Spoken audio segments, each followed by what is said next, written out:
Yeah, no, thanks for having me, man. This was a fantastic. This is probably the most fun I've had on a podcast. So this was Oh, great. I'm gonna save that for the intro. I'm gonna start like clipping that. But thank you, buddy. Yeah. Welcome back to the Waistline podcast. As always, I am your host, the beautiful, the slightly less chubby week by week, Mr. Lee Syatt. Come on down, Lee. Tell them what they've won. They've won an amazing podcast with Mr. John Glaude, Obese to Beast. Thank you very much, John, for coming on. It's an amazing podcast. We're just gonna get right into it. Um, I did want to give you a couple quick announcements right off the top, though. I as you guys know, if you've listened before, I weigh in every Tuesday. I weigh in on Tuesdays, and that's unfortunately the day this podcast comes out. So you're a week behind.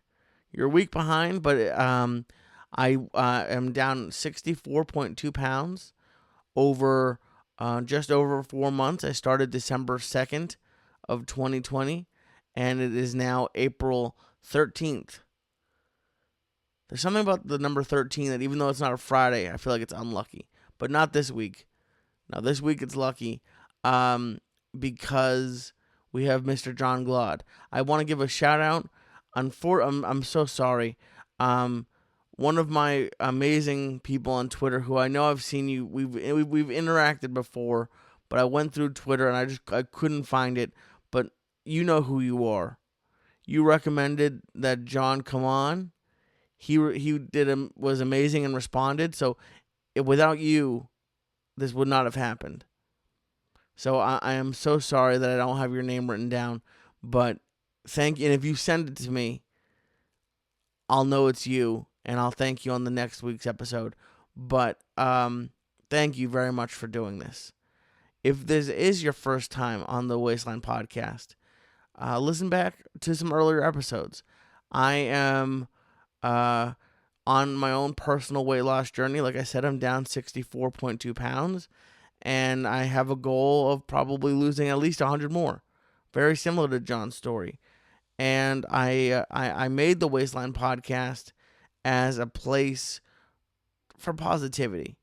I there's a lot of people who are in the same shoes, or I'll say since it's a waistline, they're in the same pant size that I am, and we're all on a path, or we're all trying to get healthier, look better, feel better, and that I'm trying to build a community of people who have the same goal, and it's going amazing so far. I want to give a shout out to everyone who I did the listener call-ins with this past week. Did about 10 of them, probably maybe a couple more, and they were all amazing. All of you killed it. I have some great, amazing.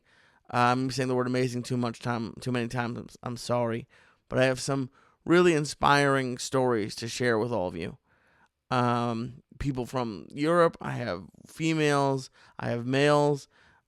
Kristen told me that the podcast so far has been a sausage fest, and this week is no different. But we have some lovely ladies coming up down the pipeline for all of you other females out there. We have some ladies, and please reach out and let me know if you'd like to do a call in.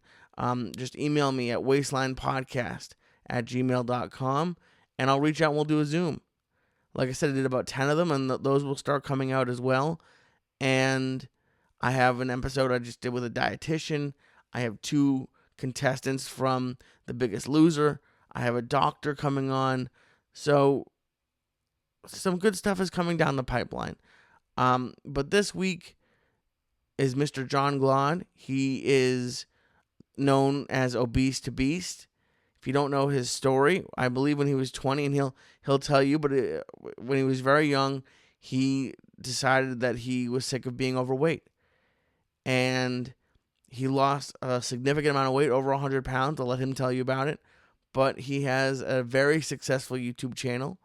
He did this amazing video, and I'll put a link in the description. But he did a video about his loose skin. And that one was his first video to really go viral. He ended up on the Ellen DeGeneres show, and she gave him a Mustang, and now he has kept the weight off. He is training I don't know if I think it's a marathon. It's either an Ironman or a marathon. So if it's only a marathon, John, we got to do Ironman together. No, I'm getting ready to train for just a 5K. That's about all I can handle. I've never run literally a day in my life, only for the ice cream man, and that's basically just a joke because my town did not have ice cream men. If they did, I would have been much larger. Um, but John is an amazing guy, very nice. I know. Listen, he when I said he was coming on, some people aren't a fan of his content, and that's fine. But give him a chance. The talk you're about to listen to, he really is a very thoughtful, kind person. And if you have some preconceived notions about the content that he does, I would put those aside, because we had a very honest and open discussion about losing weight and being 100+ pounds overweight and what he's doing now to keep it off. And I'm very excited about right at the end of the podcast. Towards the end, I had a special surprise guest come on that was very big in John's life growing up, and it honestly went amazing. I don't think I recorded it. I'm going to try to find it. But at the end, he said this was his favorite podcast that he's ever done. And that's all I needed to hear. Yeah, I was honored to have him on. Please go check him out. Again, he is known as Obese to Beast on almost everything. It's Obese, OBESETOBEAST on YouTube, and then on Instagram and Twitter. He is also Obese to Beast, but there's an underscore between all the words. So it's obese _to _beast on Instagram and Twitter. And then if you like podcasts, and I know you do because you're listening right now, John and his brother Gene have an amazing podcast called the Work for Change podcast. And you can find that wherever podcasts are listened to. So please enjoy this episode. It really is everything that I hope that this podcast turns into. I do want to give a quick shout out to our sponsor. Our sponsor this week is Manscaped. You get 20% off and free shipping with code SYATT, SYATT, at manscaped.com. That's 20% off and free shipping at manscaped.com using code SYATT. Unlock your confidence and always use the right tools for the job at Manscaped. Manscaped makes a whole bunch of products for the men in your life, or if you're a man, you need them. They have the Crop Preserver, a ball deodorant, anti-chafing. They have the Crop Reviver. This is for those days after the gym and you might not have a chance for a shower, but your balls need a little bit of a pick-me-up. So you need that. Don't forget, go to manscaped.com and use code SYATT and get 20% off plus free shipping. And that's the end of the intro. Mr. John Glaude, Obese to Beast, I couldn't thank you enough for coming on. You made my year, and this is a podcast that I'm honored to share with you guys. So without further ado, Mr. John Glaude, Obese to Beast, thank you for coming on. I might have a little bit of a surprise for you. Hopefully, Okay. And if you don't like it, it's fine. We can cut it out, but I think you'll like it. All right. So we'll just get. I know that's really ominous, but it's really not bad. It's not as good as a dozen donuts, but it's pretty good. So are you in your gym right now? I'm in my home gym, so this is my garage. Nice. Yeah. So I'll do an intro. So we'll just get into it. But I'm very not jealous of you, but I guess a little bit jealous. How old are you now, John? I'm 28. You're 28, and you started this when you were 20. This journey when you were 20. Yeah. God, you're so smart. I'm about to be 33, and I had seen certain videos of yours, but like it's sort of like, it's funny that I'm from the podcasting world and you're in the video world, but it's sort of the same thing. Like you put out multiple videos. It seems like multiple videos a week, or at least one a week, and like Mhm. people, like you must have had people. Like I went back and actually watched your very first video, which Oh God. I love doing that stuff. But it's like I would imagine you have people who have been with you from the very beginning. Like Yeah. that's There's badass. it's a small amount of people, because I would say, like, I'm not sure how much you can relate to this. My content has changed quite a bit. So Mm-hmm. when I first started, it was more just like me vlogging my life when I was working at Starbucks, waking up at 3 a.m. in the morning. Oh And God. now it's more commentary based, where I'm like talking about controversial stuff at times. And there are people Right. that do not like that, which is understandable. Right. So I would say there's a few for sure. Like we talk to each other every once in a while. But yeah, it's definitely like when people say like, yeah, I've been following since you worked at Starbucks. I'm just like, why? Like, why are you still here? Like, That's so it's crazy. funny. That it's really weird. It's something that I struggle with because I actually I it wasn't a big thing, but I don't know if you know, but I used to be on another podcast and I was just talking to the co-host and because I decided to turn comments off on Instagram. I just and I don't know the exact number you have, but I know you probably have a few more than me, and I just noticed that like I was too invested in even the good and the bad ones. Like it wasn't like Mm-hmm. I've been used to getting hate messages for I've been doing it for almost 10 years and it's something that I'm used to, but I can imagine especially because I was looking through the content you do now and I can imagine, and we'll get to it in a little bit, but I can imagine that's either people love you or they hate you. And Mm-hmm. but to be honest, that's kind of a good thing. It's a lot. But people when people either love you or they hate you, like it's a lot.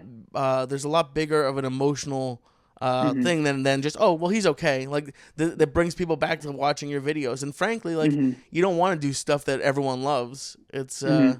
It's good Which to.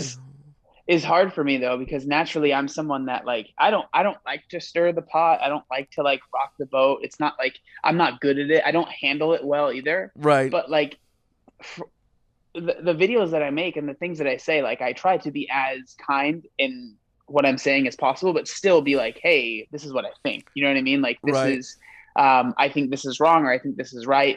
And so it's been an interesting learning curve for me as well. Oh, Like, kind of it's being totally. just Go like ahead. being out there and like open about, because it's like you're putting yourself out there, right? Like, you're Yeah. sharing your thoughts whenever you have it, you share your thoughts. Like, you could, like, and there's been times where I missed the mark and it was like, ooh, that was a bad one. Like, I didn't handle that well. But most of the time, it's like people understand where I'm coming from and they either agree or disagree. But yeah, it's been interesting. Well, it's into like one of the bigger things that people talk about with me is I was on a podcast with Joe Rogan and I I kind of came to learn because I got into this. I was in the post production field. I had no dream. I actively tried to stay behind the camera. I didn't want to be in front of it at Mm-hmm. all. And like you kind of learn that like not that you don't believe it, but to to make an interesting point and to have a conversation, you kind of have to have a point of view. Yeah, It's you not do. it's not interesting to be like, well, I guess everyone has a point. Like like Mm-hmm. it doesn't really make sense. So Mm-hmm. I said on a podcast, I said audio is the future, and I still do believe that audio has a huge reach and it's only getting bigger. But obviously, video is king right now and probably might always be king. But it's just like I got some hate from it. And I'm like, listen, man, like that's kind of the point. Like it's like yeah, I said something, and it's really I think for you it's not a little bit it's a lot more personal Mm-hmm. because it's it's about their health and it's like the part as a current fat guy that bothers me is like I'm not really a big drinker. I don't smoke Mm-hmm. cigarettes.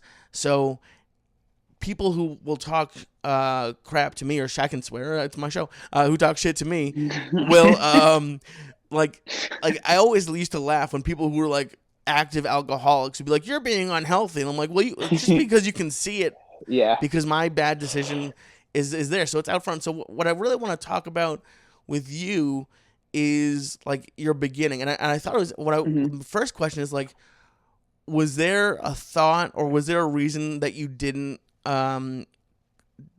go through this process on YouTube with videos like when you were bigger? Because I know for me, I hid from cameras. Like when Mhm. I've lost 50 pounds, and even now I don't like it, but it's Mhm. better. But like, was there a thought process? Did you think about doing this when you were bigger, or did you not? That's a good question. No, I didn't, because I was the same way. I didn't like being in front of. I mean, it was to a point, man, which I'm sure you might be able to relate to this. Like, I didn't like looking at myself in the mirror. Oh Like yeah. the only time I looked at myself in the mirror was like I would. It was after I showered, so the mirror was foggy, and I would like squeegee off just enough to see my face to make sure there's not something growing out of my face. And Right. then I was like, all right, good to go. And then I would do my thing. Like I worked, so when I was at my heaviest, I worked at the Van shoe store. It was my first ever job. And like there's mirrors there everywhere, right? Because it's a Oh department store. It's no. like, and I would just avoid them. Like I would always just try and not look at them, walk by them. And so, yeah, I think like because when I started losing the weight, Instagram was around and all this stuff, but it wasn't like it is now. Like it's weird that it was only what, like 8 years ago, but it wasn't what it is now. Right. So I didn't even really think about it.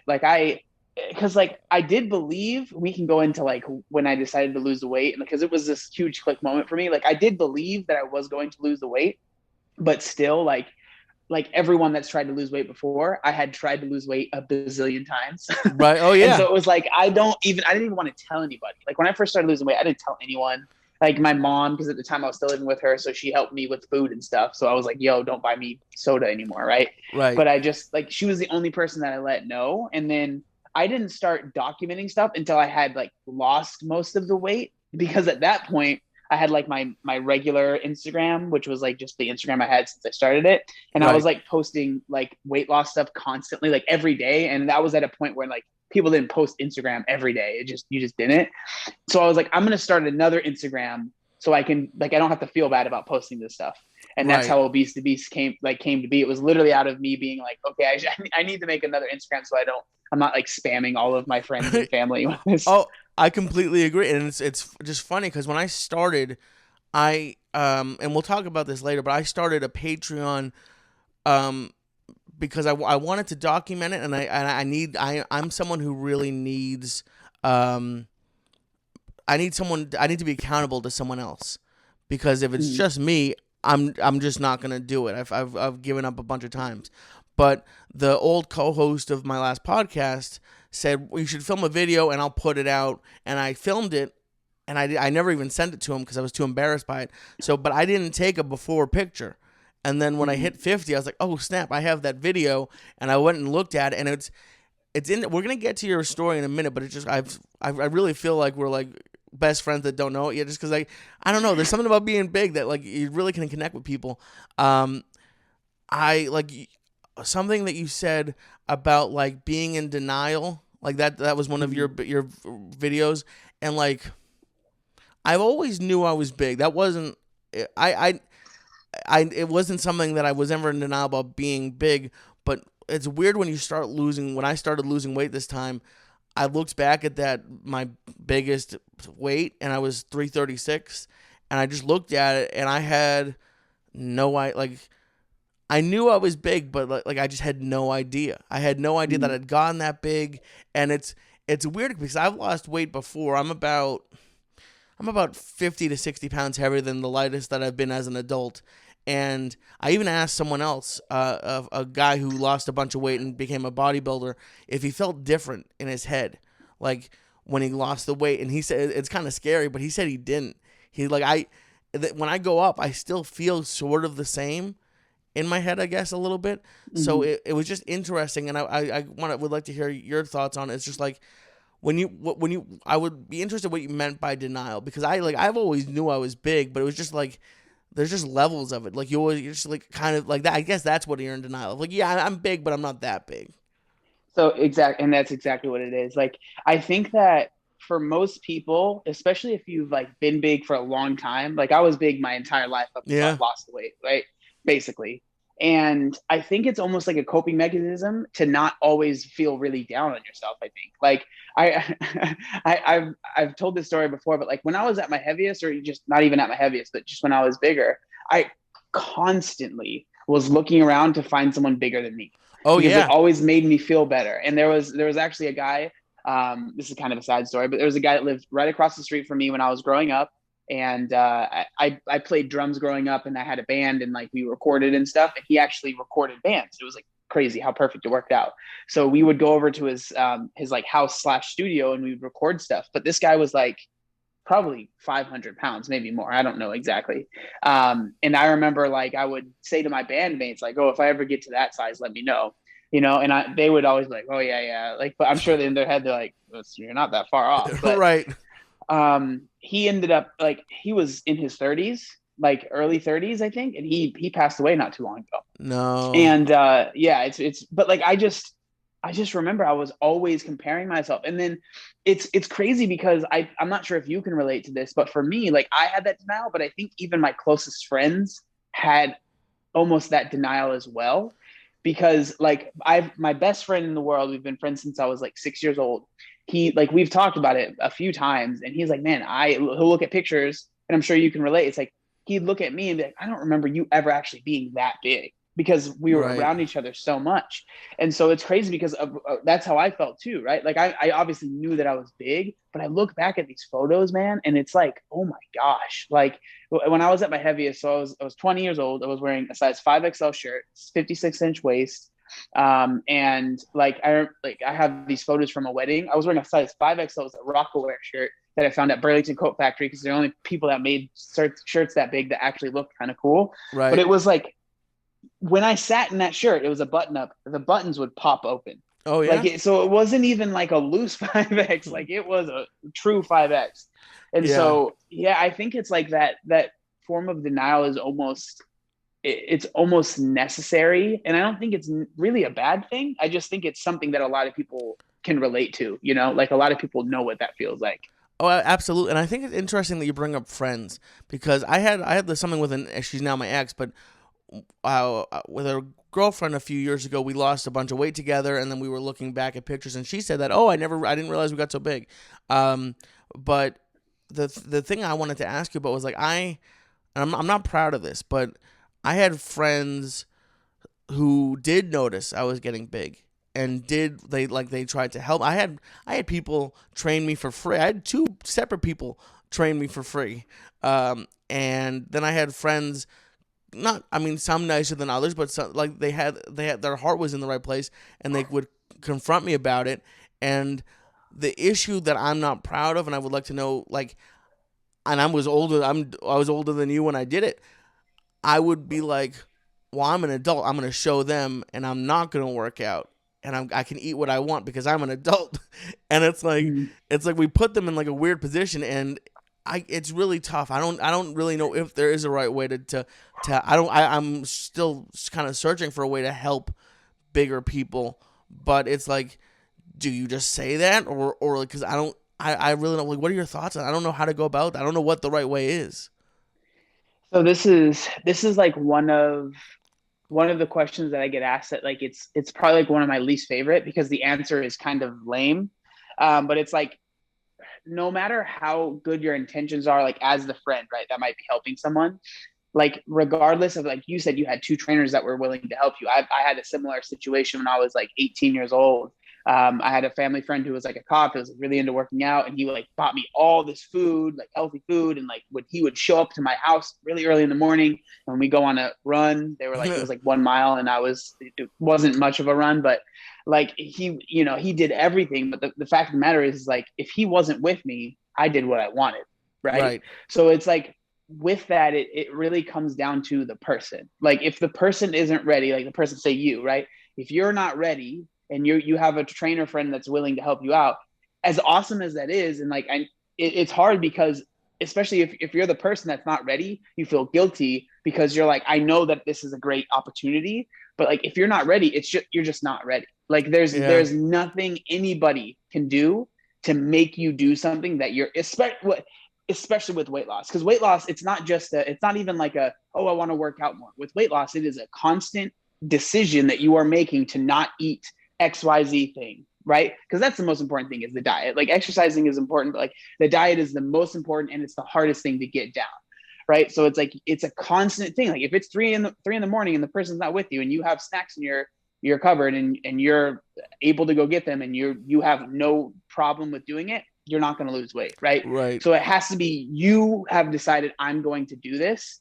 And it sucks because I know that there's a lot of people that end up having friends that have the best intentions. They want to help them, and especially if you don't really understand what it's like to be bigger, you like the friend, the person that's trying to help the person, is like they almost feel like their friend doesn't care about them, and they've like put all this work into helping them, and they're not even trying. It's a really hard situation, man. But it's like the answer I have is like it just has to be the person's decision that's going to lose the weight to really do it, because if it's not, like it's too hard of a thing to do with just relying on someone else to be everything for you, your motivation, your like it's just too hard. Right. And it's interesting. I don't know if you know who my brother is. My brother, his name is Jordan Syed.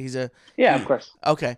And it's interesting because like he has his whole life is fitness, and when you were saying that, I'm laughing because one of the guys who helped me was like, we were trying to get my diet under control, and he's like, when you go to, he's like, what's your favorite fast food? And I said like Wendy's, and he go, okay, perfect, I love Wendy's. When I go to Wendy's, I get a chicken salad with the cranberries in it, and just get that. And I'm like, that's like, man, like if I could go to Wendy's and order a salad, like this, it sounds simple, but it's just like, especially when you're in that mode, it's like telling somebody to jump over a house. It's like I just don't have it in me to go Yeah. and order a salad there. So it's like what I'm interested in is like you would think like you, whatever it is, 10, 15 years ago now, probably would never have guessed that you would have been a fitness influencer, like helping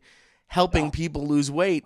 And like it's also like the most people would probably be like, you're not the right person to. But I think that it's actually probably a good thing to have someone who can actually understand like what it is. I don't know if the word is broken or what's different about someone who's big's mind, to be like, okay, listen, yeah, I know you want to go to McDonald's, but we just can't go to McDonald's now. And I've been there. Like I used to go twice a day, like whatever it is. But like, how does it feel to be like a fitness influencer now? Like, how weird is that for you?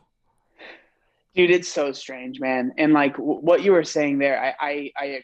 I think that I don't think like it's necessary. Like your brother Jordan, I think he does a great job of being able to understand people without ever being, super large, at least Right. in my opinion, from what I've seen of him, right?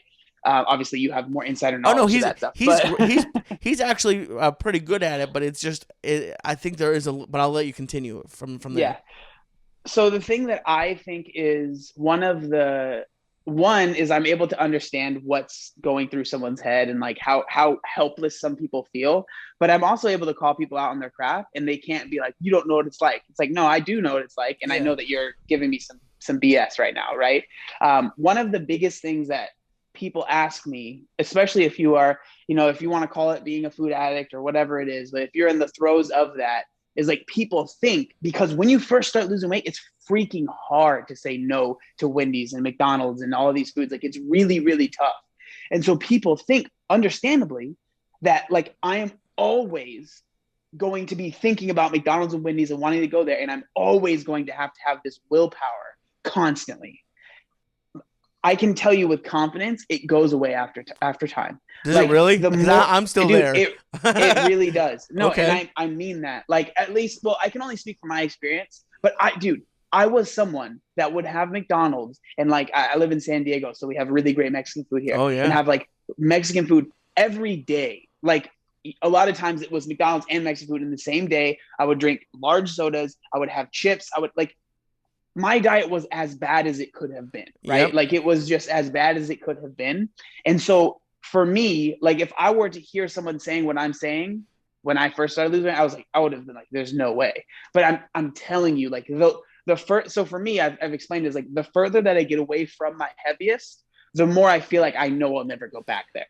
Right. Well, that's amazing. And I guess I'll just jump to that because that's the thing that for me has really been a struggle. is every Mhm. time I've lost. There's a comedian named, and I always bring it up. There's a comedian named Robert Kelly, and he has a special, and he has a joke that says he's on his sixth fat, and like he's just gone up and down. And I like literally from birth have always been bigger. I've gained and lost it multiple times, and when I'm on the way down, I'm always very like it's never gonna happen again. I'm never gonna let myself get like that. But then what I hope is different about this time is I'm actually doing it in a way now. I'm doing OMAD, and I'm simply just counting calories, uh, and it works for me at least right now, and it's slowly even getting more strict. But like when you were in the process, I think you said it was a 2 year process to lose the 180 pounds. About that, yeah. Did you ever have like a fuck it moment? I'm gonna go to McDonald's, or you gained 5 pounds back, or did you ever go the wrong way, or were you just so laser focused?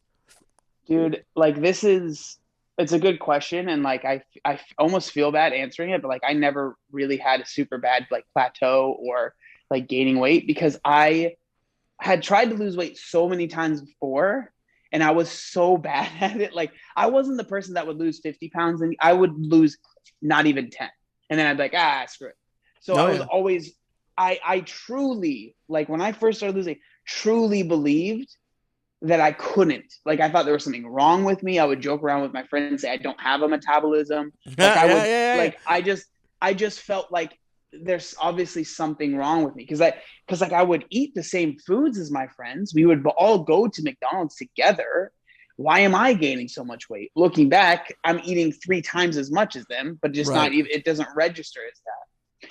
So for me, like seeing the results when I first lost 30 pounds, and when I saw that I lost 50 pounds, I was just floored, man. I was like, I can actually do it. Like it was, I had wanted to lose weight my entire life. Like I remember when I was a kid, even in high school, I would, no, I'm not even joking. I would have dreams, like literal dreams of me sleeping. I would have dreams of me being like not fat. And like yeah. I used to skateboard a lot when I was in high school. Like I mean, all throughout my childhood. And I would dream about being good because I was always really bad at it because like I was just fat and like I wasn't good. But like I would dream about being good at skateboarding and not being fat and like those two together. And so like it was something that was always I always wanted. I just didn't think that I could have. So like it was it's just crazy, man, because it's one of those things like if you want to like there's a debate on whether obesity is a disease or not, how we categorize it, but it's crazy because it's like one of if you want to categorize it as a disease, it's a disease that you can literally completely reverse yourself. And like I think of course that's not what was going through my mind as I was losing the weight. I didn't know about all this stuff as I was losing it, but I just remember feeling it gave me this sense of like control, I guess, which I maybe can be kind of dangerous, which we could go into it because it did get kind of dangerous. And I started to control my diet too much and it got not good. But like, I think because like growing up, I had a really hard like childhood and it just wasn't the best. So like, I think it was like something I could control. And I started like seeing results from this, just like understanding calories and like understand like because then like I think one of the biggest things I know I go on tangents No, really no, bad, but go. like That's why you're here. Go on out the yeah, go. one of the one when I talk to someone, I say like one of the biggest things when it comes to losing weight and keeping it off is knowledge. Like knowledge is power. If you understand why you're losing weight, the reality is like I think at least like if you start gaining weight, you can't be like, I don't know what's going on. It's like, no, I, Yeah, I know what's going on, right? And so for me, that was a huge thing. Like having that knowledge, understanding calories, like that was a big thing. And I think calories for most people is all you need to focus on when it comes to just strictly losing weight. Once you start doing other stuff like macros and all that stuff comes into play. But like just understanding calories, understanding how many calories are in certain things, understanding how many calories are in like some stuff that you ate before and realizing, oh my God, I cannot believe that. Like I used to a snack was a double gulp, which is literally the 64 ounces of soda, yeah. chips, and then maybe a hot thing from freaking 7-Eleven. Oh, That's like a thousand 7-Eleven's the calories, dude. devil. I Dude, I oh, did I was a comedian before the pandemic started, and there was a place that I would do comedy that was literally in the same complex as a 7-Eleven, and I would go some nights just because I knew I could get, and I would get one chocolate thing and one gummy thing. Like it's so weird. Like I could have just got one thing, but it's like my personal favorite candies are Reese's sticks. I really Mhm. like those. And it's funny that you said realizing how many calories are in things. There's 4 sticks in a pack, and each stick is 200 calories. So that's 800 calories. And I would have that with gummy stuff after 2 fast food meals in a day. And now every day I limit myself to around 1,600 calories. So I'm like, in 30 seconds, I ate pretty much my entire day worth of calories. Dude, it's crazy. Like just and stuff like that is like, and then understanding after you eat it, like, do I feel any more full? For stuff like that, usually not really. Right. It's just crazy. So for me, like understanding calories, understanding just like that really was a good thing. It ended up turning bad. I'll just go into it. So it Yeah, ended yeah, up like please. because at first I did what I call it's like when I first started losing weight, I didn't literally knew nothing. I had absolutely no idea about. I was a fat guy that ate whatever I wanted, right? So I was like, okay, what do I know isn't healthy, regardless of how much you know about nutrition? Okay, soda. I knew that's like something I tried to cut out many times. So soda, fast food, and junk food, like those things, regardless of how much you know about nutrition, not a good idea, probably if you're trying to lose weight. So that's what I started with, which is what I've called the common sense diet. So it's just like don't be stupid and like if like do you think a cheeseburger is good or maybe a salad's better? Okay. Right. So that's what I started with. And like I ate a lot of sandwiches. And like I remember my mom, like she was trying to help, but she was like, are you sure it's a good idea to eat that much bread? And I'm like, I don't know, but I know that's better than eating a bunch of McDoubles and Right. fries, right? And Oh she's like, yeah. all right, fair enough. I would eat like 2 sandwiches, like 4 pieces of bread, and people would think, oh my God, that's insane. But it still was way lower calorie than what I was eating before. Right. So it started off with that, and then I started to understand calories and understand that. But then it got like, and I lost a good amount of weight, 100, maybe even more pounds. But then it just started to turn into a game of instead of, oh, I'm trying to lose weight, it was like, how little can I eat and still survive the day, basically. Yep. And so then it got to a point where I was eating, maybe 700, maybe 1,000 calories a day. And I was working 2 jobs at this time. Like one of them Wow. was in the meat department, like lifting heavy stuff. Like it's a pretty physical job. And so it got to a point where like every time I would like go to stand up, get lightheaded, like Yep. it just became normal. And so then I started struggling with binge eating, which if you don't know what that is basically you restrict for a really long period, like or not even really long, but you restrict for a certain period of time and then you binge, which I didn't know what that was when I was dealing with it. I was just like I felt like I was just weak. But it was like I literally was restricting myself so much that my body was so hungry that it would just in these binge episodes, like they would be upwards of 3, 4, 5, 6,000 calories. Like, and Wow.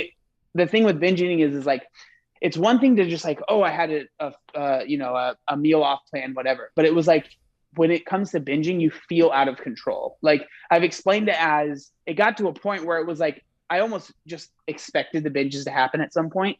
So it was like I almost felt like there was like a grim reaper dude behind me at all times, and I could feel him behind me. But some days I'd be able to make him not like touch me or anything. But then eventually, like some days, it would be like noon, and he already had a hold on me. So I knew that night I'm gonna freaking just binge on a ton of food, and it was like I have no control. Like he's taken over me. And this was when you were already losing weight?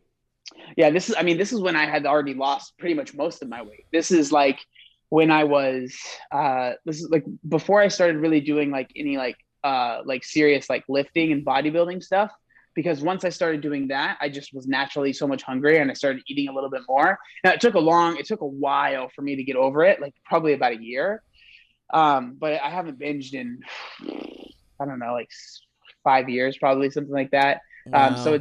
it's been a while, and like, but when I was struggling with it, man, I was like, because I said earlier, like I don't feel like I'll ever go back to where I was. But when I was struggling with binge eating, I was like, I'm terrified of going. Like I felt like it was just around the corner. Yeah. So yeah, that was tough. So that's the thing is like with losing weight is like yes, it's great and it can be so helpful, but it's like one of my biggest things that I try to do in all my videos now. I'm sure you've seen is like it's all about sustainability and like yes, you can do it really fast, but is that the best way for the rest of your life? Right? Right. Anybody can lose 100 pounds. Like just don't eat. Right? Like we've Right. seen it. We've seen The Biggest Loser. Like anybody can do it. Like it's still hard. I'm not saying it's easy, but it's possible. But it's like, are you able to lose it and keep it off? Because I guarantee no one cares about your weight loss if you lost 100 pounds and in 2 years you've gained it all back. But Right. people like you and yourself should care. Like, I lost 100 pounds and I have kept pretty much all of it off, and maybe you've gained some. Like, for me, I'm not at my lowest. My lowest was 180 pounds. I now sit like normally around like 210, right? Which is like some muscle and all that stuff. But like that's what should matter, not how fast you lose it. Right. And that was a big struggle for me. I don't know if you remember Fat Second Nearly Dead, the Juice Fast documentary. I watched Yeah, that. I remember that. I did that, and I lost like 70 pounds in like 27 days, and I stopped because my legs started to tingle, and thank God I did. I actually had a buddy who will eventually be on this podcast who got diabetes from a juice fast, because as you're talking, we just didn't know food and like how like the fruit we were putting in the drinks, how your body metabolizes it differently as a drink as opposed No, to no the fiber too. Yeah, it's just so I did that. Like I did it, but like I remember I lost literally 70 pounds, 27 days, and I went and I got what I still think is a pretty healthy meal: rice, chicken, and a salad. And I just ate that, and I gained 5 pounds off of that one meal, just because like it's not sustainable. And you did a video about this, which I didn't watch because I wanted to get your feelings on it. And I personally, I try never to shit on anybody, and he if it works for him, that's great. But your sustainability is 100% the way to put it, because it's not. And people have sent, like, they signed me up years ago for it.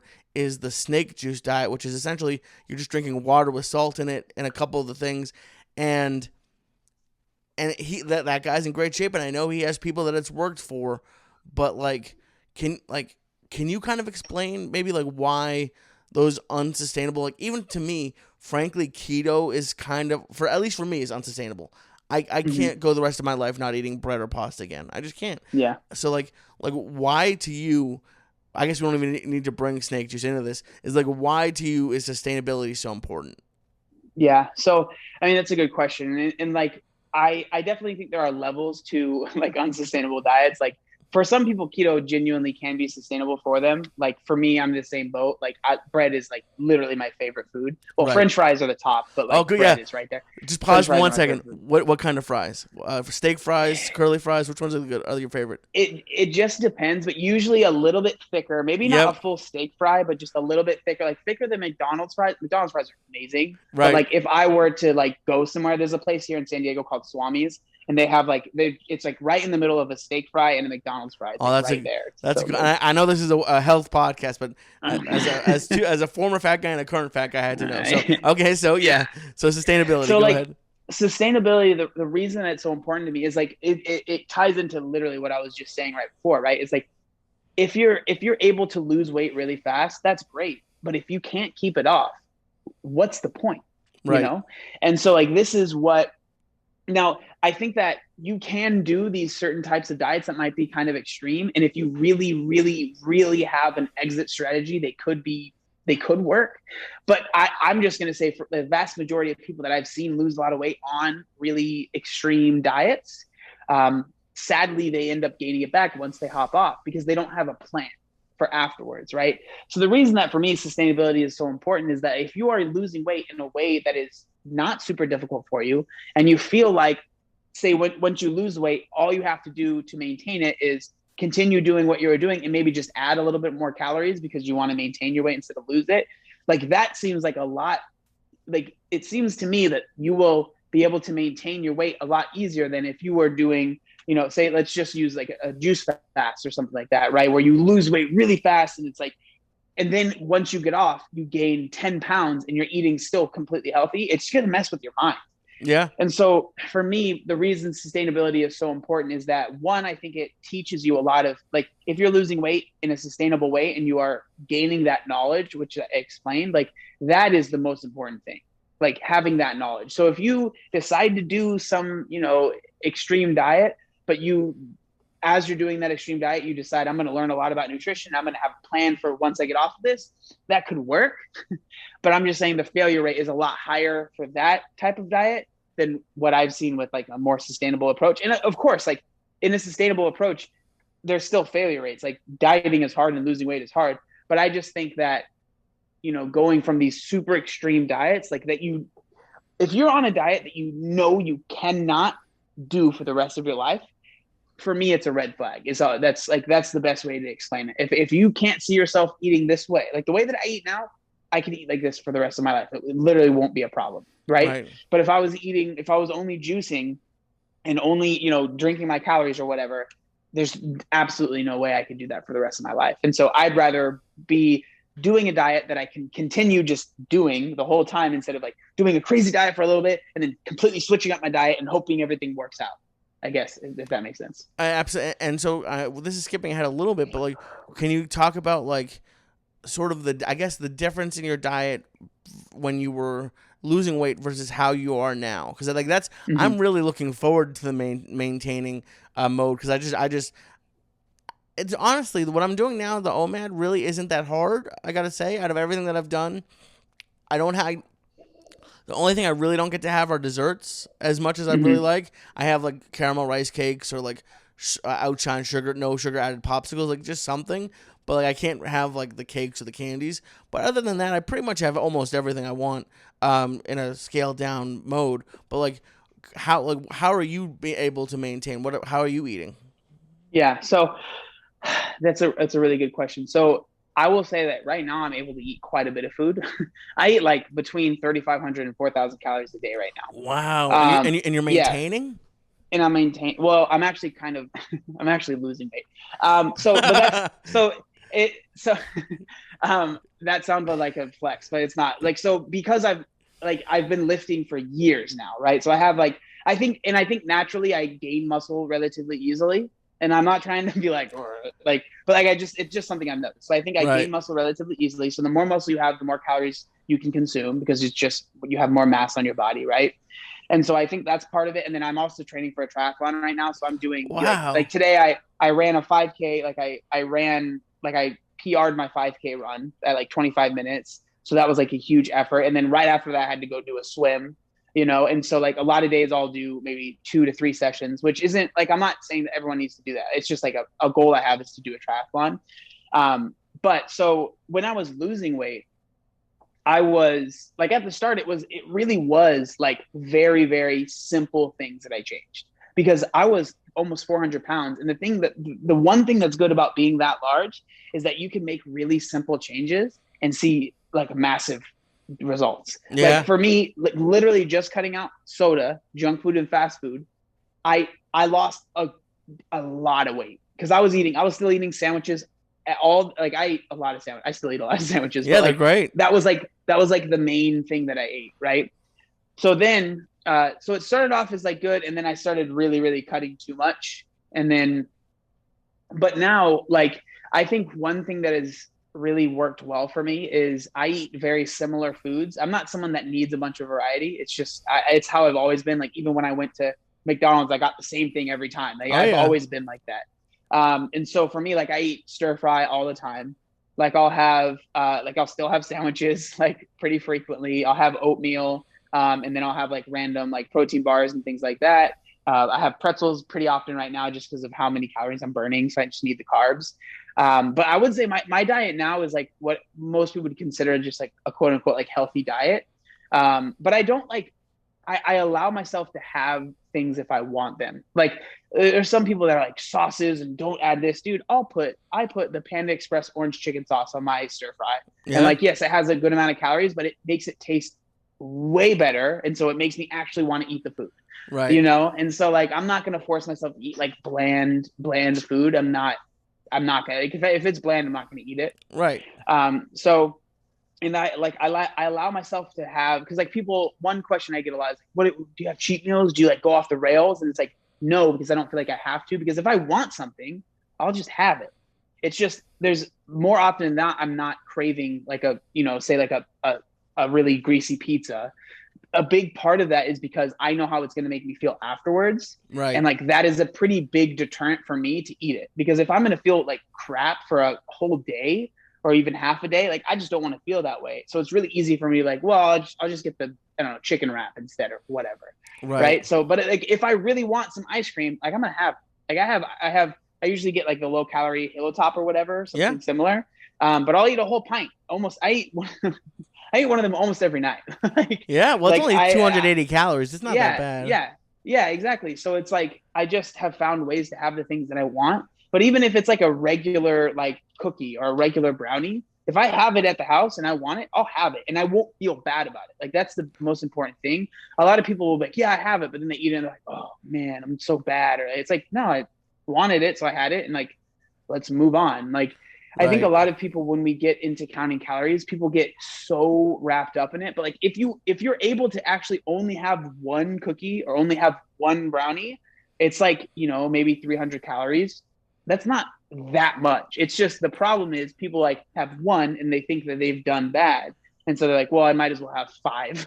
Well, And that's where it yeah. becomes a problem. You know what I mean? Absolutely, and it's funny because people ask me about cheat days a lot, and I weigh in on Tuesdays, and Mm-hmm. I still stay under 2,000 calories, but like I do give myself a little bit more leeway to maybe get up to like 1,800 1,900 calories on those days, as a little bit of a treat. But I'm someone, and I think it's I would like to hear if you agree with this or not. Some people can do a cheat day. I just know that personally I can't because it's really hard for me to get back on track. So it's like when you were talking about like, oh, I don't want the fast food yet. I'm not there yet. But where I am, Mm-hmm. which I think is maybe halfway, is like on Tuesday, I was like, oh, I haven't had Wendy's in like 4 months. Maybe it's time. Maybe I'll have that for my Tuesday. And I spent like hours going through the app and like trying to construct what meal I was going to get. And I was like, I'm really not going to be full from this. So it's like, even as much as I want it, I'm going to have something different. Like I had like I'm down in Florida right now, and there's a grocery store chain that has unbreaded wings that are 80 calories each. So I got 10 wings when I got real blue cheese dressing, and then I even this is the first time I've ever done this in my life. I got Ben and Jerry's, but I had literally half the pint, and it actually stopped. Like I haven't had a pint even really make it to the freezer before. Usually it would Yeah. just like as soon as I got home it would be gone. But it was like for me, like you say, like you don't really need the cheat day. I just know that personally, at least right now, I'm like I don't trust myself enough with a cheat day. Like I just know that I'll like jump back on the bad track. Like is that ever a thought for you or not really? Not really. I think that like the way that you're doing it seems like it's a very normal progression, because I think like you are realizing this stuff isn't worth the calories. Like if Right. you think of like one I've heard explained by other people, and I think it's a great explanation, is like treating your daily calories as like a money in a wallet. It's Right. like you're like at lunch and you're like, wait, do I want to spend? I only have $100 a day. Do I want to spend $75 on this lunch? Not Right. really. Like, is it really going to be worth it? Right. So I think that the way that you're going about it is like a very natural. That's exactly how it was for me. Like I remember doing the same things, and then you just eventually, at least for me, it was like I naturally eventually was like, dude, that stuff is just so not worth it. I don't even think of it. Like when I'm hungry, I don't think I want McDonald's. Like I might, Right. like for me, if I don't, like today, I'm probably gonna go to Panera Bread and get like a good amount of food. Like that's my, it's not even a cheat meal, but it's like that's me being kind of lazy, not cooking, and just like having like a treat for myself, because I get like I get a lot of bread on the side and I dip it in the soup and everything. But Right. and so, but like the reason that I've never been a huge fan of like cheat days or even cheat meals is that it's about the relationship that we put on food. So it's like when you start thinking that way, it's like you start to think there are certain foods that are good that I am allowed to have. And then there are also certain foods that are bad, that if I have them, it is a cheat and I'm cheating on my diet. Instead, what I like to do is like all food is like, and I understand this takes a while to get to. So like, I understand you might be listening to me and like, you're freaking crazy, but like, it takes a while to get here. But like, all food is allowed. Like, I allow myself to have everything, but I know these foods that I normally have make me feel good. I perform well. They don't like, make me gain weight or anything like that. And these foods, they don't make me feel very good. They taste good for sure. And I have them occasionally, but that's not going to be what my diet mainly consists of. And Right. so I don't like tell myself you cannot have this stuff. It's like I can. So I don't feel like I'm depriving myself, but I just most of the time am not reaching over here. I'm reaching at the satiating foods that aren't super high in calories, if that makes Right. sense. Oh, that makes a lot of sense. Now, I want to talk about working out and specifically the triathlon thing is awesome, but it's still something that I like personally I struggle with because I've really never enjoyed working out. It just hasn't. I've never been good at sports. I don't. I people say, oh, the runner's high. I've never experienced anything at all close to that. So like I wanted like when you started, what was Yeah. working out like for you, and like how when did it become something that you actually enjoy? Like I can't even imagine when I get down to where I want to be, like thinking about like what am I gonna do for fun? Oh, I'm gonna do a triathlon. I'm like I'm gonna take a nap, and like that like that's what's fun for like. Can you talk about like working out and all that? Yeah, so working out is an interesting one, and this is a question. So I do like live stream as well, and like I get this question very frequently. Um, it definitely takes time for you to enjoy it, but the thing that I always say, the most important thing about working out is find something that you enjoy, and that could be going on walks. Like walking is, and I know your brother has said this as well. It's like it's the most underrated exercise, and I 100% agree. Like I still utilize walking as like exercise. Right. It's Yeah. low impact. Like most people can do it, right? If you're really, really, really heavy, then walking is pretty difficult. But like the vast majority of people can go on a walk. And I think people have thought of it as like it's not really exercise because running, you could run and that's better. But the thing is like there's a lot of people that can't run. And if you do run, the risk of injury is pretty high. So walking is great, right? But like find something that you enjoy. So if that's doing bodybuilding workouts, that's great. If it's doing freaking going out kayaking, that's great. If it's mountain biking, that's it. Find something that you enjoy, but understand like at the same time, if you're really out of shape, there might not be a lot of stuff that you actually enjoy, Right. but like just putting yourself out there in those situations. Like for me, when I first started working out, like I went to the gym and I was doing very boring stuff because I felt like I had to, right? And I didn't when I lost most of my weight, I actually lost a good amount of it without going to the gym because I was really broke. I couldn't afford it, which was actually a blessing in disguise because it made me realize, oh, your diet is by far more important than the gym. Right. But when I first started working out, I would do like a 45-minute circuit. So I do like the elliptical, I would do the treadmill, and I would do like a stationary bike. And I just go through those 15 minutes at each, right? But what that actually at the time I didn't realize that it was doing, but it made me more comfortable in the gym. And it made me like I was able to scope out the gym. And so then when I decided to start lifting, I luckily had my best friend that I talked about earlier. He wanted to start working out as well. He was on the opposite side of the spectrum. And so he would take me, we would go to the gym every day and we would lift. We didn't know what we were doing. We looked like idiots, I'm sure. But like it was fun because I had a friend to do it with. And I think once I started actually seeing changes, I really started to enjoy it. Like I was like, I really like kind of pushing myself here. And it didn't happen right away and it took a while. And that might not happen for everybody, right? You might try to go to the gym and it doesn't work. And that's fine. Like the gym's not for everyone. And I don't think it's not necessary by any means. But I think like there will be like gym intimidation is very real. And there will be a time where you feel uncomfortable. And like, as much as it sucks to say this, and this might not seem very helpful, like you kind of just have to push through that a little bit. Right. Like you're just gonna have to push through it for even if it's like a month, right? Like push through it being awkward and not being like super stoked to be there. But like what I would say focus on is like think in your head, I'm doing this to better myself.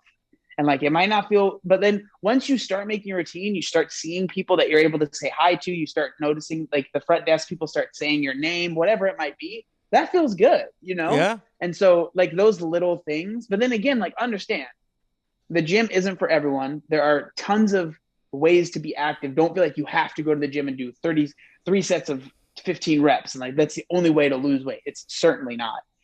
If you want to do dance classes, if you want to do CrossFit, if you like, there are so many ways to be active. So don't pigeonhole yourself in one way and be like, this is the only way to lose weight.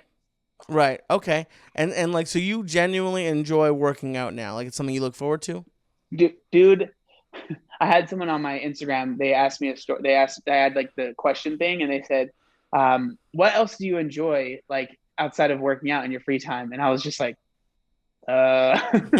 dude, it's like I enjoy it. Like it's less like oh I like working out, but it's about like self improvement. Like training for this triathlon. Like one, I never thought that I would do it. Like I did a marathon in 2019. I did terrible. Took me 5.5 hours, But you and did I it? didn't train enough. Yeah, I did it. Whoa.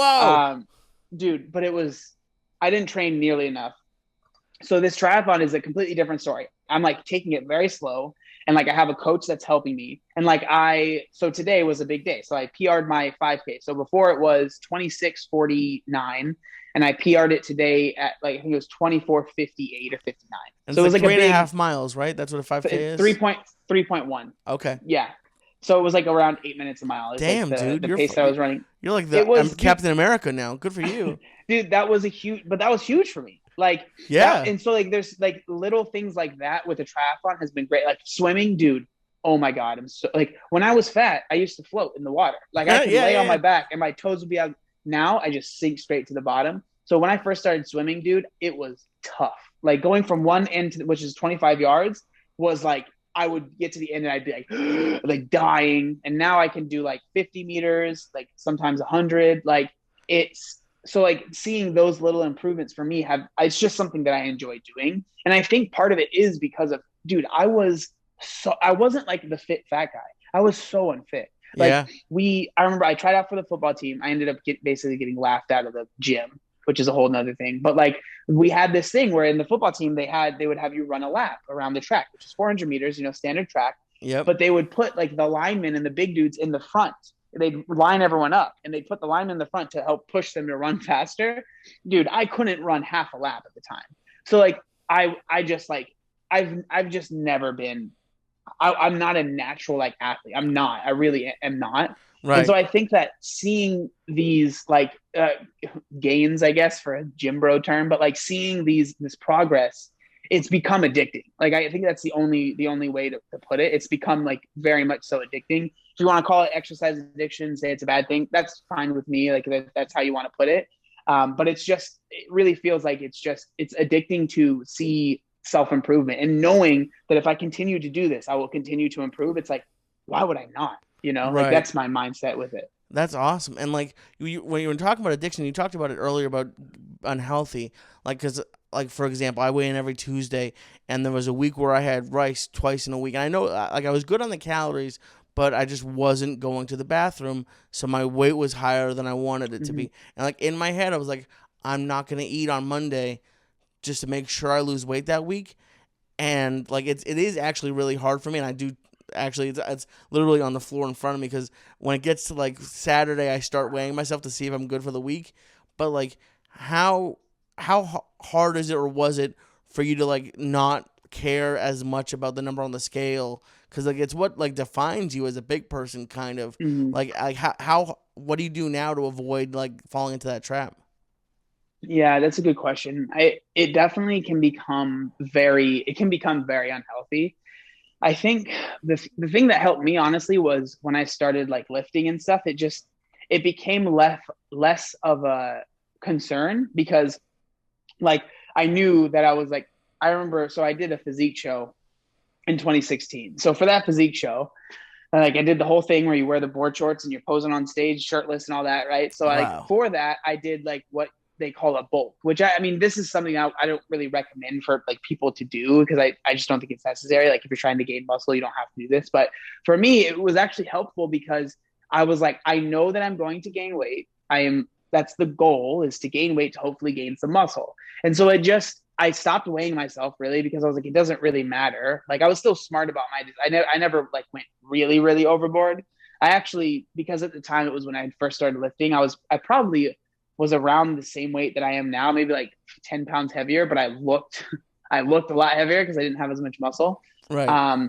But I think that really helped me because I realized that I could eat a little bit more and gain a little bit of weight, and it's not going to like go from I'm this weight and then oh my god I'm 400 pounds again. Right. Like it's a slow progression. And then once I started like losing the weight for the show, like I had to do what they call a cut. Like that's when I got down to 180. So I got very, very, very lean. And I at the same time, like when I was done with that show, when I competed, and like the next day, I was like, I know I cannot stay this weight. It wasn't healthy. Like it was too lean. I didn't have enough fat on my body. So I knew that I was going to gain weight. And so I became less addicted really to seeing the number on the scale be as little as possible. Because at that point I realized, which is really hard because a lot of people struggle with this and they don't ever get out of that mindset. But I realized that the number on the scale being as low as possible isn't my end goal, right? My end goal is to be healthy, period. Like that's what I care about. And so once I switched from caring about being as light as possible to being healthy, I think that that really helped me like shift the mindset that I had in terms of the like the number on the scale. Right, right. And it was interesting. And we're coming close to the end. I have a couple questions, and hopefully we'll see if we have a surprise here in a minute. I'm not sure. But one of the videos you did, which I loved that you did, and it was I part of what made me laugh was just how uncomfortable you were doing it, which was funny. Was you did a video about the size of the private area. I'll say it like that. Yeah. I'll say it like that. How it gets big, and that's like something that I've heard forever. When every time I lose weight, all my buddies are like, "Hey, is it getting bigger?" And it's like I say that to say like it's like just to it's fine to do is like I've had trouble with girls for my entire life, and I remember when I got like to my biggest, like I literally couldn't do doggy style because like Mhm. my gut was just too big, and Oh yeah. I'm just not that. So like, was that like what was like the thought process behind doing that video? Was it just like did you like are you doing really Dude. well with girls now or like I mean, I'm doing better. Like, let's be real. But like honestly, it's a question that I keep bringing up the fact that because I do the question thing on Instagram all the time. I just enjoy it. I don't know why. I'm like glutton for punishment, I guess. But like right? I get that question all the time. And like I made that video, I think the one that you're referring to years ago. So this is before they had that thing on Instagram. But Okay, like it was I still get it. Every time I do a question thing, I get that question, which is understandable, especially if you're a dude that has been overweight your whole life and like it's a big deal, you know, yeah, your little guy down there is a big deal. And so like it's like the answer is kind of boring. And like at the time, the first time I made the video, I was so nervous. But dude, I've talked about it so many times now. I'm like, whatever. It's like right, the fat around it gets smaller, so the usable space is larger. But it's right. not like you all of a sudden grow more inches, right? And so, but yeah, I mean that it's so many guys asking that question, and like the Yeah, answer is it's it's what you would like if you think about it logically, it's like okay, that makes sense. But I think a lot of guys, and the thing is like a lot of guys have fat down there in different ways, and they can look so it can maybe be a little bit different. But for me, it was genuinely like the fat around it got smaller, so there was more usable space. And then like when it comes to like the bedroom and stuff, like everything is just it's just easier. Like there you have more options, and right. like it's obviously like the stamina is like before it was like I to be honest, I only did it a couple times when I was at my heaviest, just because I was so like nervous and I was just like not the best with women, Right. obviously. But Yeah. like I was like the only option I had was me lay down and then the girl would figure something out. It's like literally Right. that was all I could do. So now obviously there's many more options Good. available. Well, I'm very happy, and we're gonna get because the surprise did show up, but just and this is weird, but I feel like I can tell you anything. Like when I got to my biggest, I got to the point where I actually had to like physically maneuver myself to masturbate. Like I literally couldn't reach, and it was Mm-hmm. just like that was, and I still went for like 4 months after that. But it was like that was one of the things I was like, damn, this is messing with me. But and just it's weird that this is gonna run into it, but I have a little bit of a surprise for you. Um, Okay. so I do a Patreon to keep me accountable, and I Uh-huh. mentioned that you were gonna come on, and I said, does anybody know who this is? And my buddy here, Ryan, said that he did know you, and I think he was your teacher in high school, surprisingly. Oh my God, no way. How's it going, Ryan? What's up? How you doing, Lee? What's up, John? What's up? Oh my God, this is crazy. What? So Ryan, What's up? what class did you have John in? Oh my God. U.S. history, and he was my student aide for a semester also. I was. I That's was I was his student aide when he won the best teacher award at our school that year. So I said I was probably a big part of why he won that year because I was the best. Right. Dude, okay. I'm sorry. I have to tell this story. So when I was working with I feel I'm gonna call you Mr. Trammell still. I feel Fine. weird calling you Ryan. But like when I was his student aide, right? And so I would come into his I think it was second period, and I think first period I had gym. And so Yeah. I would come into his class, and most times, like I would like maybe grade some papers or whatever. But I mean, I'm sure he still is like a cool teacher. So a lot of times he was just like, just do your thing, like hang out. Like it was when like phones had just started getting internet, so I'd like be on like MySpace on my like flip phone thing.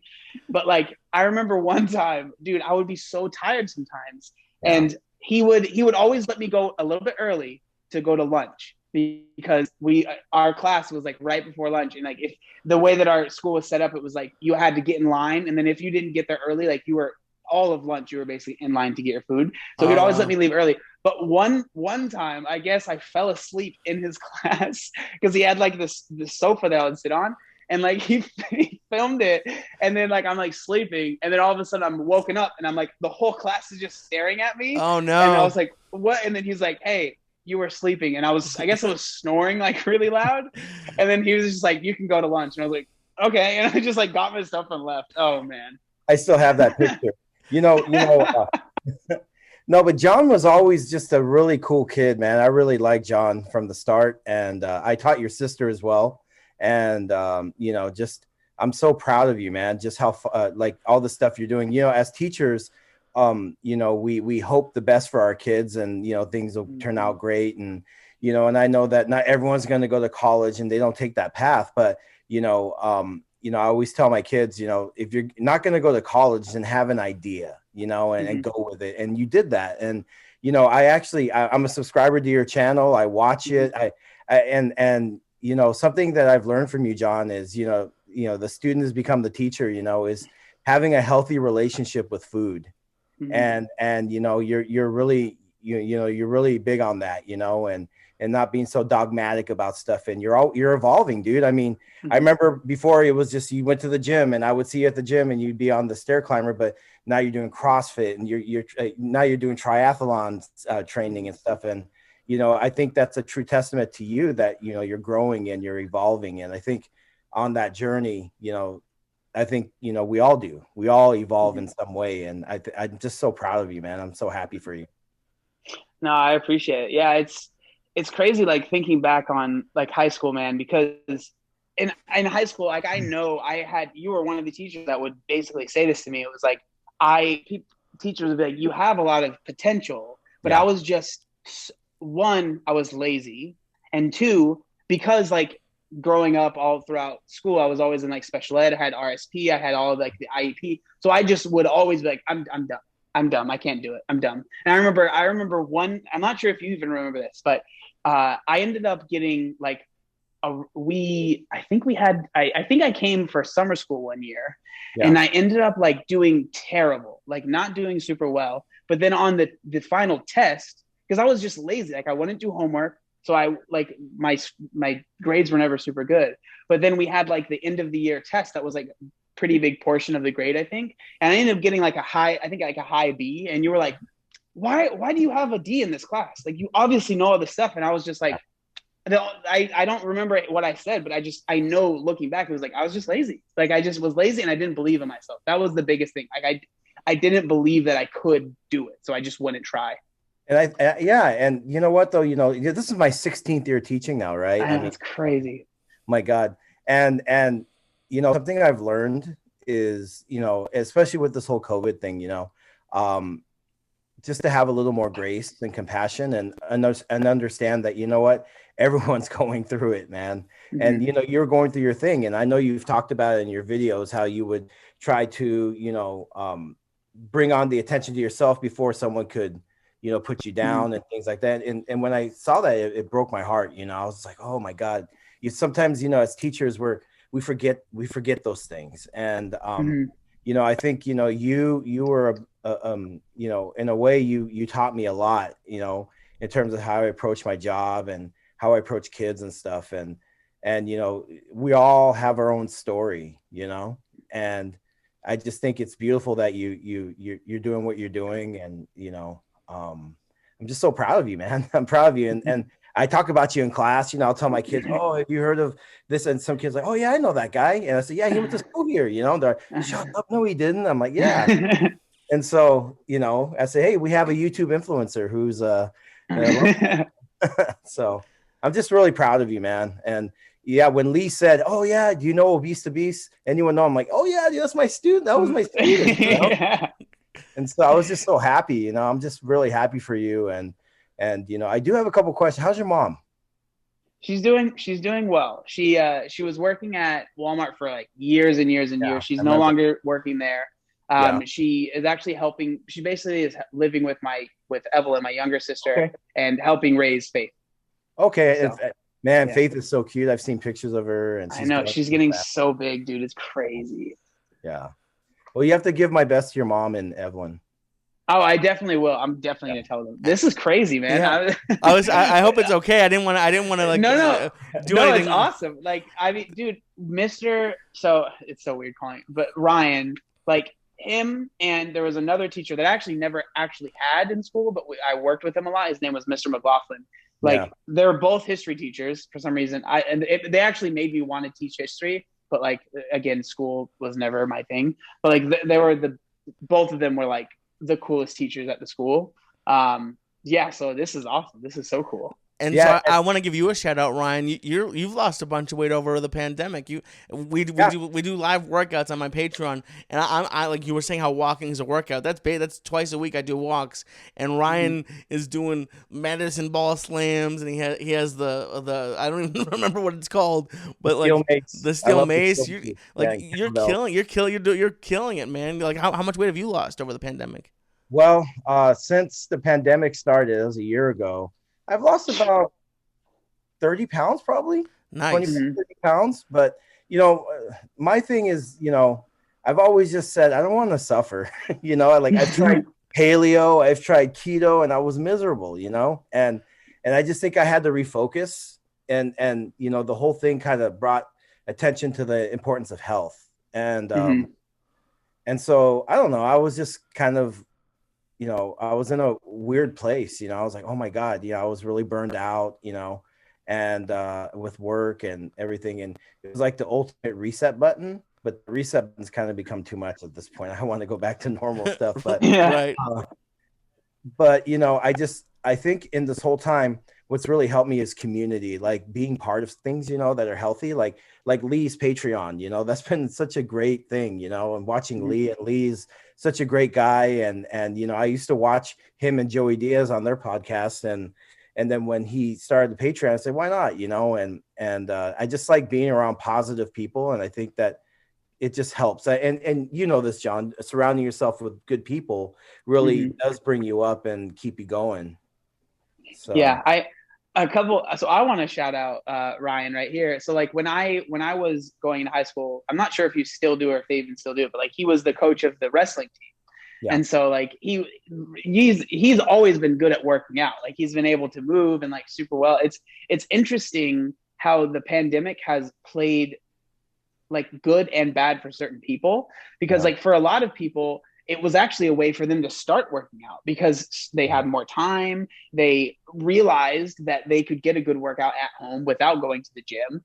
But then for other people, it was like the opposite, right? It was like, oh man, I can't go to the gym now. So this has made it like I've gained weight, right? The COVID-15 or whatever people, I mean, it's been a year now, so maybe it's the COVID-30 now, but like, it's been really, really interesting to see. And like, I remember I was a little worried, but I ended up like actually getting pretty lean during the especially the very beginning of the pandemic, because like literally all I had to do was work out. Like I work from home, and like for me, like making videos and stuff, it takes a little bit, but it's not like I'm working 9-hour days. So it was like I'd work out, go on a really long walk, maybe film a video, and then do another workout. Like I was working out so much.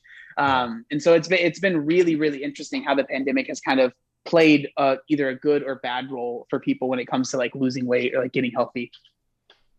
I gained weight at the beginning of it, and then that's when I finally decided to lose weight. But Ryan, thank you so much for jumping in, buddy. I've taken up a lot of John's time. I have two more questions I want to ask him, but I just want to like say you're one of the more positive people on there. Remember when I first started and I was walking around in the snow by the church at my mom's place, like you were always there with me. Like he finally missed. We do movie nights on Fridays, and he finally missed one because he had I think he had a football game last night. But thank you so much for jumping on, and I'll see you for a workout on Monday.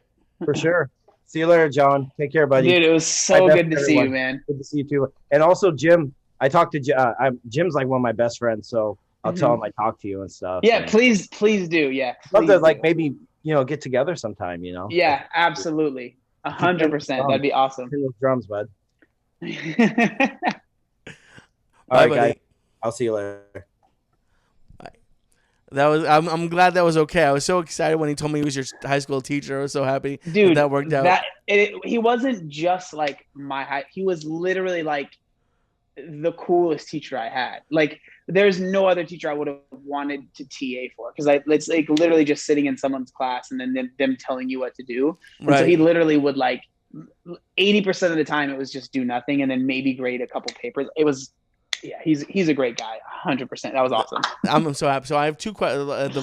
The last real question, then I want your advice for people, is because it's big for me, and I really honestly am trying to not even think about it. Is your loose skin video was really impressive. Like, it really, because it's like, especially like as being big and someone who is trying to lose weight, it's like you're doing it to have a better looking body. Essentially, Mm-hmm. obviously I want to be healthy, but it's like I almost, in my head, and I'm older than you were when you lost the weight. In my head, I'm like, maybe I'm still young enough that the skin's gonna snap back, and I know it's not, but like I want, like, when you said, when you were I even wrote it down, like you said, like the words you used were like you're comfortable in your skin, and I've never for like a moment of my life been comfortable in my skin, Mm-hmm. and it's like, how hard was it for you to turn down, like, you said you had people offering to give you the surgery, and it's like, I like to, at this moment in my life, I would jump at it. So like,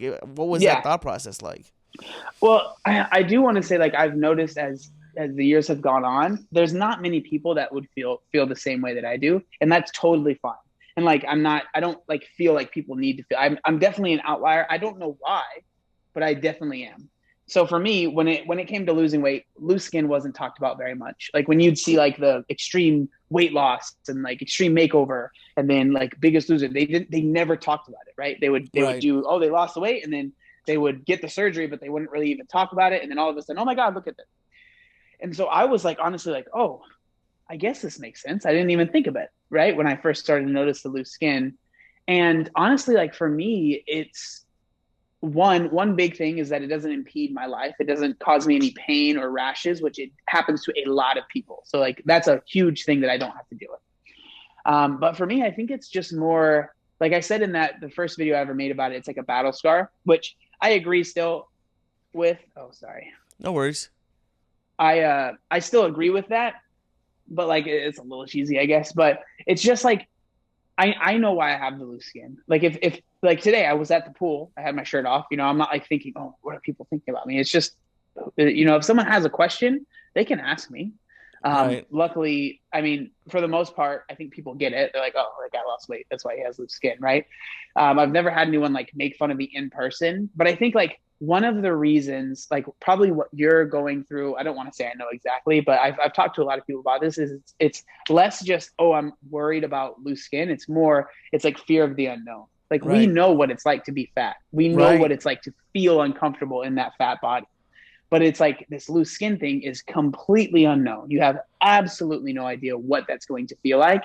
And that is what scares a lot of people, I think. It's And funny so that you said that. I just quickly interrupted. Is like, when I saw that video, I had and I'm not proud of it, but I had a thought. I was like, maybe I should just be kind of chubby, because then at least like I'm used to that, and like then I won't have the loose skin.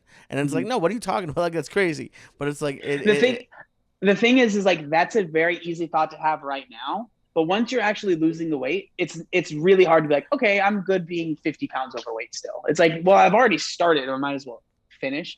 But like, the thing that I want to say to, people out there that might be worried about it is like, dude, it doesn't even compare, man. Like, having loose skin compared to having 200 pounds of excess fat, it's it's there's no way to explain it other than, I believe that you're going to lose this weight. You will experience it yourself. You know what I mean? okay. And I'm not saying that you won't want to get rid of it. You might. And like, a lot of people, I would say most people probably do. There's absolutely nothing wrong with that. I'm not like one of those people that's like, oh, you got rid of the skin. How dare you? I don't care. But like, just like, understand that I have met very few people, if any, that have lost weight and had the skin. Are like, oh, I was so much happier when I was 200 pounds overweight. Right. Like, it just doesn't happen, because the amount of life you gain while maybe losing a little bit of whatever, like you feel weird with the shirt off or whatever, because like when you're fat, people know you're fat, so you take your shirt off, you're like, oh yeah, it's a fat guy. But like with me, if I take my shirt off, people are like, whoa, what the heck? Like that's Right. literally, it's like a 1 second thing and then it's done, you know? But I think it's one of those things that we stress out about a lot, that once you deal with it, you're like, okay, it wasn't as scary as I thought it was going to be. Awesome. Oh, that's good. That's really nice to hear. And like, so I guess the advice that I'd like to get from you is like, if people, because what I'm hoping with this podcast is just to give people who were, I guess where I still am, but like who haven't made the choice or aren't ready to make the choice to lose weight, to make it like seem a little bit more attainable. It's like, what is your advice for, I guess, whatever amount of weight they have to lose, for anyone who's looking to get on this journey? Do you have any advice you would give them? Yeah, absolutely. So, um, I heard this from someone that I talked to that had lost, I think he lost 400 pounds. And Wow. he said this to me. He said, I didn't lose 400 pounds. I lost 1 pound 400 times. Right. Oh, wow. And that's my advice, is like, take it slow. If you're always thinking about, I have to lose 200 pounds, I have to lose 200 pounds, I have to lose 200 pounds, you're always going to feel like you're not there, you're not there, you're not there. So take every win as it is, celebrate every pound. I'm not saying celebrate by eating a piece of cake, but like be proud of yourself for every single pound that's lost, and understand like this is a lifelong journey. And like, I don't say that to scare you, but it's like, if there are slip ups, if there are mess ups, like you got the rest of your life to get it right, you know? So like, don't feel like you have to go from 0 to 100. You can go from 1 to 2 to 3 to 4 and just slowly, improve, the quality of your life, improve the types of foods you're eating, slowly improve the type of exercise you're doing. Like you're saying, you're going on walks. That's good. Like you don't need to go from, I haven't ran in 5 years, to like, I'm going to try and run a 5K tomorrow. Right. Like you're going to regret that. Right. So just slowly and incrementally, it's not going to be super sexy. You're not going to end up on someone's like, oh my God, this person lost 200 pounds in 8 months kind of post. But like, that's not what matters, right? Your health and your longevity, I would hope, is what you're trying to, worry about, and what's most important to you. Absolutely. And so I know most people probably do, but for those of you who might not have seen your videos, do you want to just talk about your, like, where can people find your YouTube channel, your Instagram, all that stuff? So on pretty much every social media platform, if you type in Obese to Beast, my stuff will pop up. So YouTube, Instagram, those are the two main ones, and then Twitter and TikTok a little bit, I guess. But yeah, those are the main ones. YouTube and Instagram are the main ones.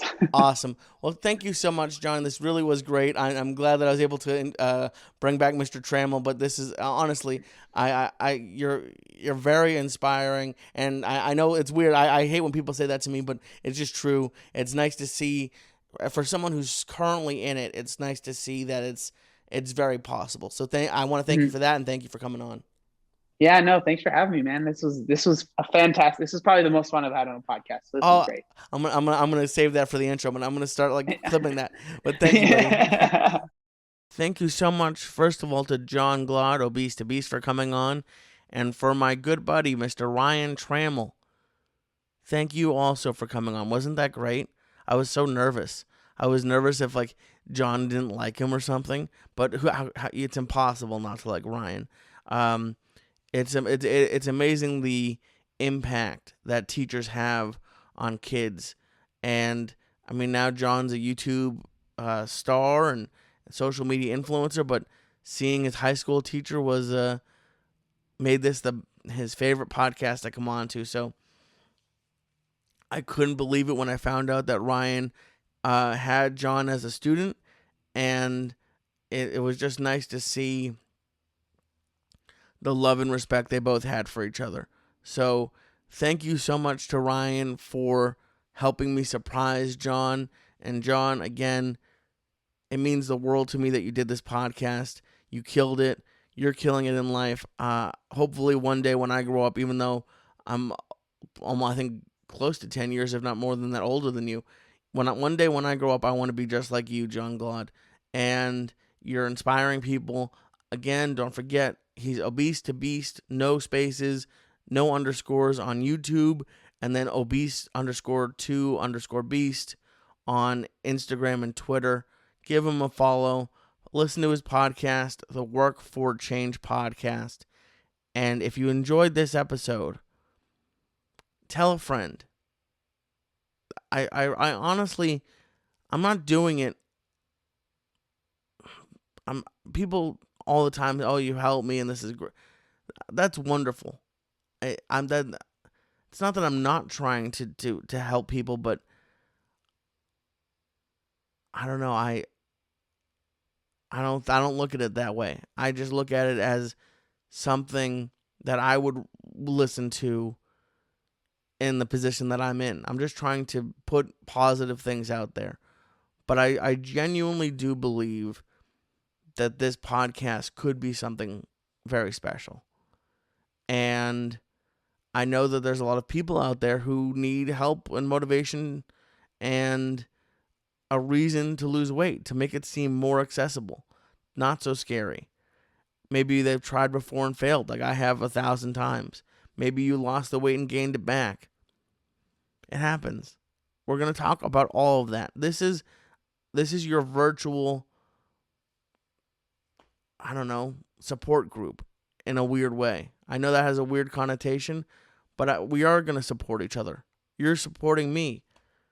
I'm staying good on my diet because I know I can't come on here next week and tell you I gained 6 pounds. I don't want to, but I'd love to have the food I know I can't have, but I don't because of you guys. So thank you very much. Please let some people know about the podcast. And thank you very much to our sponsor, Manscaped. Get 20% off and free shipping with code SYATT, SYATT, at manscaped.com. And you're going to get 20% off and free shipping. So use code SYATT at manscaped.com. Thank you so much. We have some great episodes coming up. We have a dietitian. Like I said, we have the 2 contestants from The Biggest Loser. And we have listener calls from you, the listener. Their video, audio, they were all amazing. If you want to get on the list to do a call, please email me, waistlinepodcast@gmail.com. All right? Thank you again to John and to Ryan and to you for listening and watching. I'll be back every Tuesday forever. I'll be 1,000 years old and we'll be doing this podcast. But you know the difference? The difference is you and I, we're going to be super skinny in 1,000 years. You get it? Well, I love you all. Thank you so much for watching and listening. And I will talk to you next week on the Waistline Podcast.